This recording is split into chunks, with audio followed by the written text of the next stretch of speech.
In this tutorial, we'll be showing you how to teleport and how to teleport into a seat inside an Engage environment.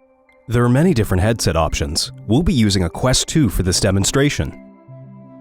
First, lift your right controller. You'll see a button that says Teleport. Hold down on this button. You'll now see a green circle in front of you. Using your controller, you can control where you will teleport. Once you let go of that button, you'll immediately teleport to that chosen location. When the green circle changes to red, this means you can't teleport to that location. In some environments, there are chairs and seats that are already built in. You can sit on those chairs and seats by holding down on the teleport button, directing your controller at one of the seats, and letting go.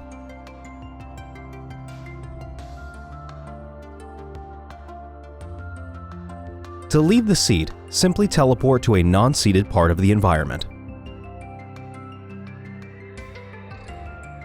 Although we recommend teleporting for first-time users, you can use free movement by moving the left-hand controller thumbstick to get around.